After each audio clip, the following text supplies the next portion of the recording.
हाल फिलहाल में लगभग 4-5 केसेस में मैंने ऐसा देखा है कि जहां पर जिनका बैंक अकाउंट फ्रीज हुआ है उनके पास किसी भी तरह के ट्रांजैक्शन डिटेल्स नहीं थे।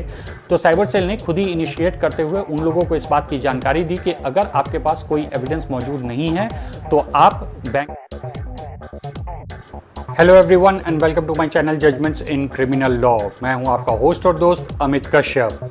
फ्रेंड्स, जब भी आप गेमिंग ऐप पर कोई गेम खेलते हैं और पैसा कमाते हैं या फिर ऑनलाइन कोई वर्क करते हैं और उस वर्क के फलस्वरूप आपको किसी भी प्रकार का ऑनलाइन पेमेंट मिलता है और इसके कारण अगर आपका बैंक अकाउंट फ्रीज हो रहा है, तो बैंक अकाउंट फ्रीज होने के बाद जो एक कॉमन समस्या लोगों को फेस करनी पड़ रही है वह यह है कि उनके पास इस ट्रांजैक्शन का कोई भी एविडेंस नहीं होता है।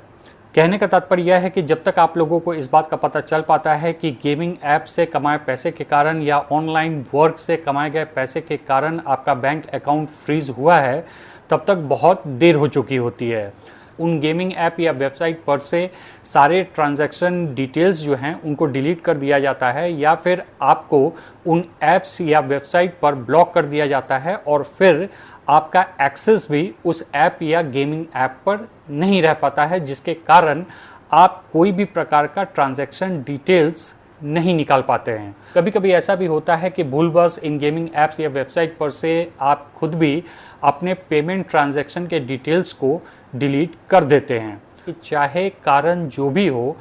अगर इन गेमिंग ऐप्स या फिर इन वेबसाइट पर से आपके ट्रांजैक्शन डिटेल्स जो हैं वो डिलीट हो चुके हैं,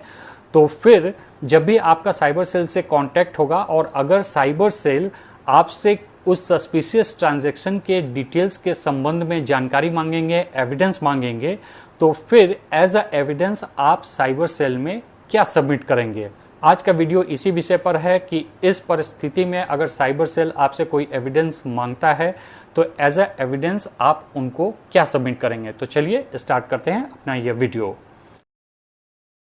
फ्रेंड्स, अगर आप कभी भी इस तरह की परिस्थिति में फंस रहे हैं कि आपका बैंक अकाउंट फ्रीज हो चुका है और इन गेमिंग ऐप्स या वेबसाइट पर से या कहीं से भी अगर आपका पेमेंट डिटेल डिलीट हो चुका है और अगर साइबर सेल आपसे उन ऐप्स या वेबसाइट पर से हुए सस्पिशियस ट्रांजैक्शन का एविडेंस मांग रहा है, इस सिचुएशन में निश्चित रूप से आपको साइबर सेल के ऑफिस में जाना ही जाना पड़ेगा और वहां जाकर आपको अपना बैंक स्टेटमेंट जमा करना होगा। अब बैंक स्टेटमेंट उस मंथ का भी हो सकता है जिस मंथ में आपका वो सस्पिशियस ट्रांजैक्शन हुआ हो जिसके कारण आपका बैंक अकाउंट फ्रीज हुआ है, या फिर आगे पीछे के भी कुछ महीनों के बैंक स्टेटमेंट्स आपको जमा करने पड़ सकते हैं। यह निर्भर करता है साइबर सेल पर कि वह आपसे सिर्फ 1 महीने का बैंक स्टेटमेंट मांगता है या फिर आगे पीछे के भी कुछ बैंक स्टेटमेंट्स को मांग रहा है। अकॉर्डिंगली साइबर सेल जितने महीने के बैंक स्टेटमेंट आपसे डिमांड करेगा वो बैंक स्टेटमेंट आपको साइबर सेल में देना पड़ेगा। दूसरा, अगर आपके पास किसी भी तरह का ट्रांजैक्शन डिटेल्स नहीं है तो फिर इस परिस्थिति में आपको साइबर सेल के ऑफिस में जाकर वहां पर एक स्टेटमेंट देना होगा और उस स्टेटमेंट के अंतर्गत आपको साइबर सेल को यह बताना होगा कि आप कोई गेमिंग ऐप खेलते थे और उस गेमिंग ऐप से आप पैसे कमाते थे और अकॉर्डिंगली जो भी सस्पिशियस ट्रांजैक्शन है वह पैसा उसी गेमिंग ऐप से आपके बैंक अकाउंट में आया था। और इसी बैंक स्टेटमेंट और स्टेटमेंट के आधार पर साइबर सेल जो है आपके मामले में आगे छानबीन करता है। अब आपके मामले में वह आपका बैंक अकाउंट रिलीज़ करता है या नहीं रिलीज़ करने का डिसीजन लेता है, यह तो एक अलग मामला हुआ। लेकिन जहां तक बात रही कि अगर आपके पास किसी भी तरह का ट्रांजैक्शन डिटेल नहीं है तो फिर इसमें चिंता की बात नहीं है। आप साइबर सेल जाकर अपने बैंक स्टेटमेंट के साथ अपना स्टेटमेंट लिखित रूप से दे सकते हो और इसी आधार पर अपने मामले को आगे बढ़ाते हुए सुलझाने की कोशिश कर सकते हो। अब बात रही कि क्या निश्चित रूप से आपको साइबर सेल जाना ही पड़ेगा,